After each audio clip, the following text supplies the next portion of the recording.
Bueno, con ustedes enseguida Rosita Solité. En 1988 se licenció en Lengua y Literatura Francesa por la Universidad de Vilna, Lituania. En 1994 se diplomó en Relaciones Internacionales con el Instituto Internacional de Administración Pública de París. En 1992 Rosita se incorporó al Ministerio de Asuntos Exteriores de Lituania. Estuvo destinada en la misión permanente de Lituania ante la UNESCO, en la misión permanente de Lituania ante el Consejo de Europa y fue ministra consejera de la misión permanente de Lituania ante las Naciones Unidas. Trabajó como representante de la presidencia lituana de la Organización para la Seguridad y la Cooperación en Europa, en la Oficina de Instituciones Democráticas y Derechos Humanos de Varsovia y es miembro del Comité Científico de la Federación Europea para la Libertad de Creencias, FOC. En 2013 presidió el Grupo de Trabajo de la Unión Europea sobre Ayuda Humanitaria en nombre de la Presidencia pro tempore lituana de la Unión Europea. Como diplomática se especializó en cuestiones de desarme, ayuda humanitaria y mantenimiento de la paz, con especial interés en Medio Oriente y la persecución religiosa y la discriminación en esa zona. También participó en misiones de observación electoral en Bosnia y Herzegovina, Georgia, Bielorrusia, Burundi y Senegal. Sigue con interés el caso de los refugiados que huyen de sus países debido a la persecución religiosa.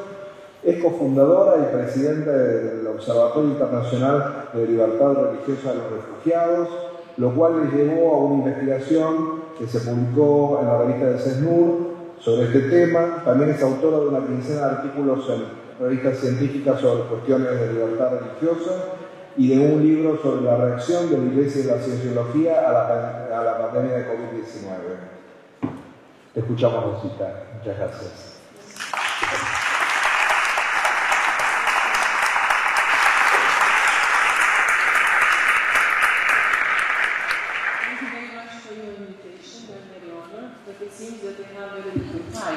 So my speech is in English, and I have a beautiful Spanish name, but I don't speak Spanish, so I'm very sorry. Okay. I'm reading for those who understand English, and those who do not, they will follow on the screen. It will not? Para los que tienen la traducción en la mano, porque no lo vamos a poder proyectar, vayan, se pueden ir leyendo a medida que ella habla, así pueden seguir el discurso. The oppositions against the group stigmatized as cults, because today they speak quite a lot, manifest itself in countries as diverse as Argentina, France, Russia, Japan, or China. And today I will examine the question whether this anti-cult movement is international and organized as such, or is governed by national logics only.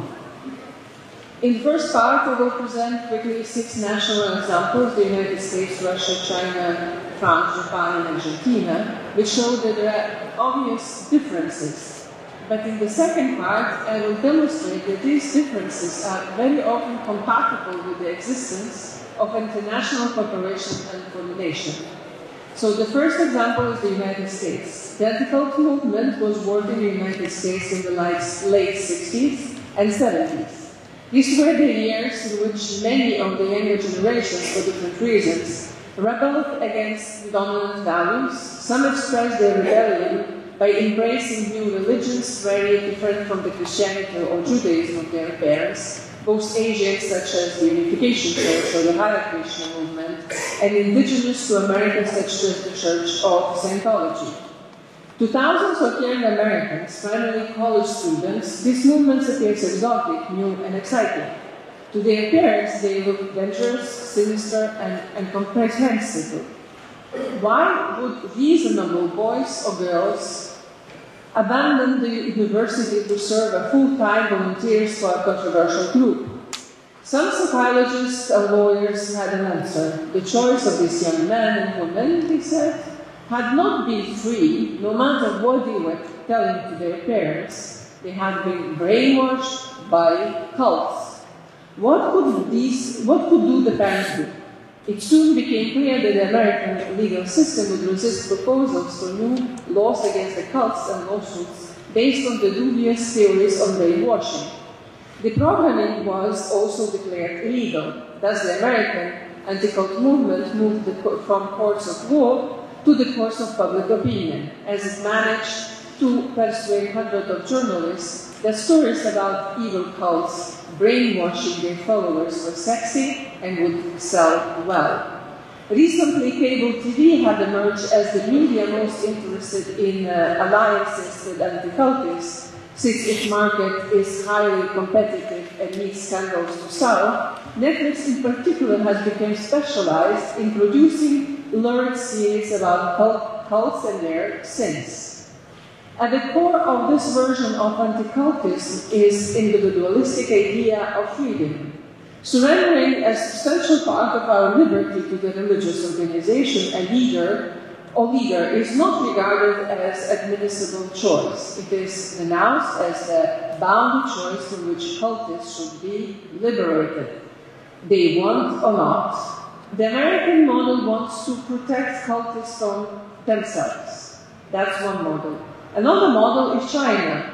China boasts that it has the largest anti-cult movement in the world. Indeed, the China Anti-Cult Association has local organizations and representatives in every area of the country, including remote villages, millions of members. However, it's not really a voluntary or private group.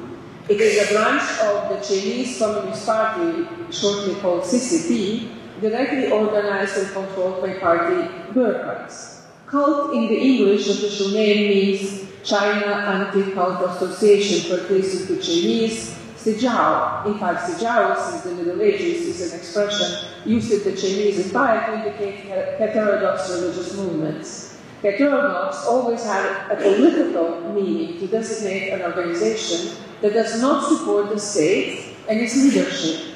They later being incarnated in the emperor in past centuries and Xi Jinping today. Thus, the Chinese model, by borrowing from the Western anti-cult rhetorics, does not protect the individuals from themselves, but the state from the cults and Chuzhao. If you are active in any capacity in the movement listed as the Chuzhao, in China you go to jail. While Anti-Cult Association organizes massive propaganda campaigns, ultimately main tool China relies on to eradicate cult is not propaganda, but the police. In fact, a specialized anti-Chuzhao police with more than 6,000 agents. Another case, Russia.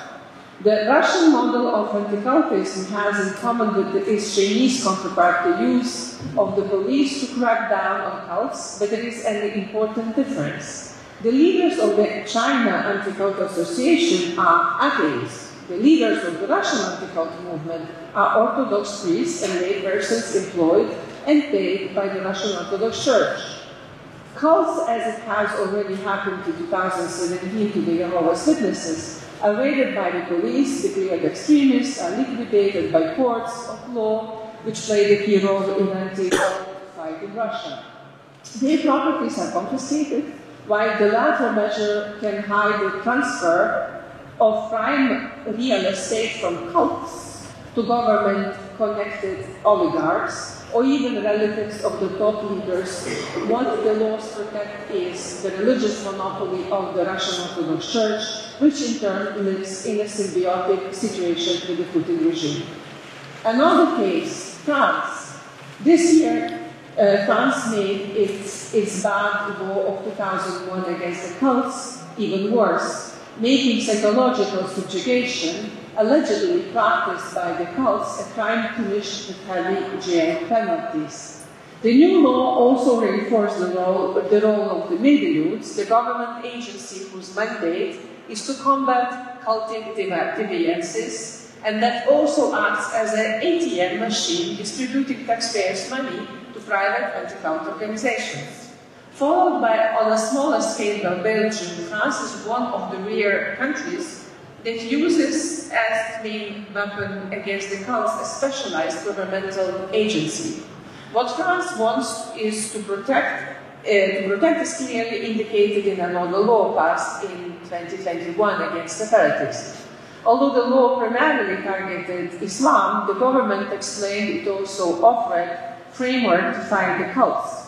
As its final name indicated, the laws wants to protect the Republican values against those who would deny them, at least implicitly, by joining a separatist organization, meaning one that lives separately from the majority and according to different values.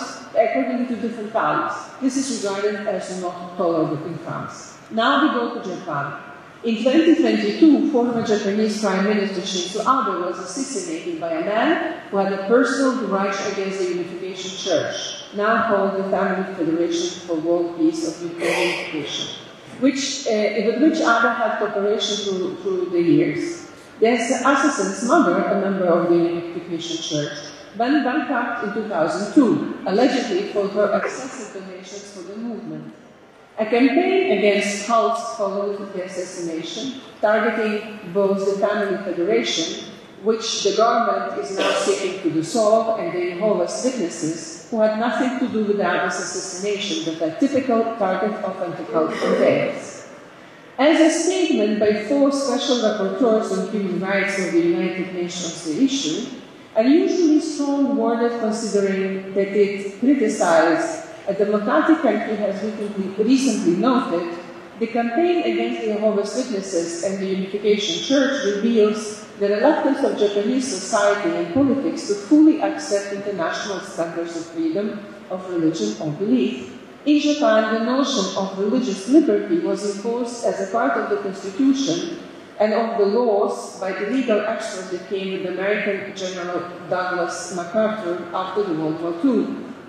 Despite these laws, the idea that religion should conform to the prevailing social mores and that those who learn differently from the majority threaten the all-important value of social harmony remains very strong in Japan. Every time an incident reveals that something connected to religion can disrupt the social harmony, as it happened with the terrorist sarin gas attacks by the new religious movement Aum Shinrikyo in 1995, or the Abe assassination in 2022, draconian measures are introduced to expel from society what are perceived as foreign religious bodies threatening stability. And now I take the case of Argentina. As far as I know, in Argentina, an anti-cult movement existed for decades but remained comparatively small and not very influential. It suffered a crucial defeat when the first case against the Buenos Aires Yoga School collapsed in 2000. However, more recently, Argentina has emerged as a laboratory where new strategy is being tested. Cults are tapped through the use of laws against the trafficking. It is argued that just as prostitutes and immigrant slave laborers are victims of traffic, even if they may not realize it, so are cultists. The fact that victims deny that they are victims is thus regarded as irrelevant. Based on these theories, the Buenos Aires Yoga School was created again in 2022. Although in some anti-trafficking cases connected with religious sports have ruled against the prosecutors, the model is tested in Argentina with a strong support of international anti-cultists. They have started cases claiming that all cultists are trafficked in several other countries, including the United States, the United Kingdom, and are very interested in the outcome of the Yoga School case in Buenos Aires. Now it's the second part of my presentation is a question of international coordination. From what we have discussed so far, it may seem that national situations are very different. However, while domestic peculiarities should not be neglected, it is also true that campaigns against the cults are increasingly coordinated at international level, although this coordination is not always visible. I will mention 6 examples that deserve further attention. The first is FECUS. As early as 1994, several anti-cult organizations came together to establish an umbrella organization called FECUS, which would be the European Federation of Centers of Research and Information on Cults and Sects, with headquarters in Paris. It has correspondent organizations outside of Europe too. It is and always was financed by the French government. For more than 25 years, one of its largest and most active components, which also contributed financially, was its Russian branch, which was controlled by the Russian Orthodox Church and financed by the Russian government. In March 2022, reasons connected with the war in Ukraine suggested a separation from the Russian branch, although forms of cooperation have continued discreetly even after that time. Fairness has also supported anti-cult campaigns in China, and its propaganda can be found behind anti-cult activities and proposals all over the world. Fairness also cooperates with the American-based ICSA, International Cult Studies Association, as evidenced by the conference held this month in Barcelona, putting together ICSA and Fairness and Japanese anti-cultists, although it should be acknowledged that some American leaders of that organization are somewhat more moderate than their European counterparts. Another, Invictus. Much more discreet than Fairness, but not less dangerous, is a group called Invictus, undefeated in Latin, headquartered at the University of Barcelona with the ambition of putting together those in the academic minority who support brainwashing theories and anti-cult movement. It was also represented at the Barcelona conference. None of its members is a scholar of religion. They're all psychologists who still support brainwashing theories. Interestingly, one of them is Japanese psychology professor and anti-cult activist called Hideaki Nishida. He is the person who drafted in Japan, after the Abe assassination, the controversial regulation as religious abuse of children. His role was explicitly criticized in the United Nations statement. While Invictus is in part a money-making enterprise using the support of psychology schools in several universities to get European funds, it also plays a role in organizing attacks against the Jehovah's Witnesses and other movements and in trying to keep alive the discredited brainwashing theories. Now, another actor, French government. The French government devotes a specific budget to promote the activities of its anti-cult agency Milieux abroad through the French diplomacy. Even Argentinian anti-cultists have boasted about their contacts with the French embassy. Japanese anti-cultist relationship with France started in the late 80s and continued to this day.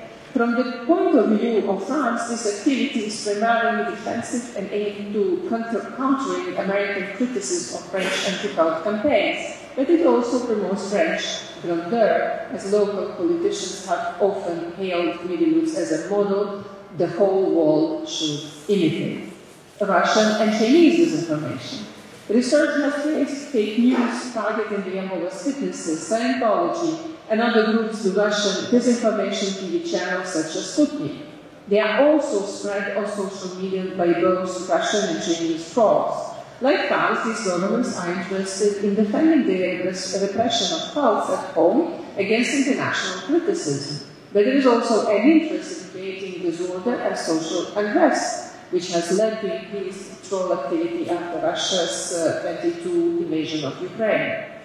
In Japan, solid evidence has emerged connecting the attacks against the Unification Church, who was active in political anti-communist campaign, and the very foundation of the Japanese anti-cult movement in the 80s, to the Japanese Communist Party and left-wing organization supported by China and at the time by Soviet Union. Another player, Netflix. Although other TV networks have now jumped on the lucrative bandwagon, Netflix remains the strongest media partner of anti-cultists. Headquarters in America, it has branches in 45 countries and some 300 million subscribers. Each branches obviously communicate with each other, and we have seen the trailer series against cults produced in South Korea, Mexico, and the United States, and distributed worldwide. Few reputations can resist these concerted attacks. Anti-trafficking agencies, we today already mentioned. Obviously, fighting the international traffic of human beings is a laudable enterprise. However, it is also true that anti-trafficking agencies are competing with other branches of the government's funds and have a vested interest in continuously expanding their sphere of activity. Although some Argentinian excesses have been criticized, ultimately there is an international anti-trafficking lobby that looks with interest at the experiment in Argentina of expanding the mandate of anti-trafficking prosecutors to cults and defend these prosecutors when they are attacked internationally.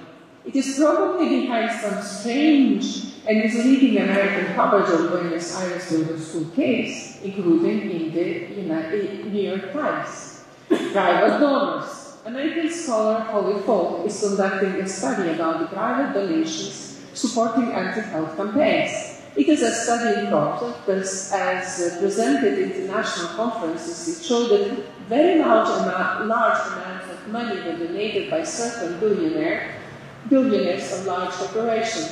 Some may be ideologically motivated, but it is also clear that pharmaceutical companies, for example, are interested in supporting actions against Scientology, which in turn runs successful campaigns exposing the negative effects of psychiatric drugs and other movements critical of certain medicines. These lobby actions obtained a spectacular success this year in France, where a new Article 5 was introduced in the anti-health law punishing with long jail terms those who, for religious or other reasons, dissuade their followers from using medicines and vaccines generally recommended by the medical profession.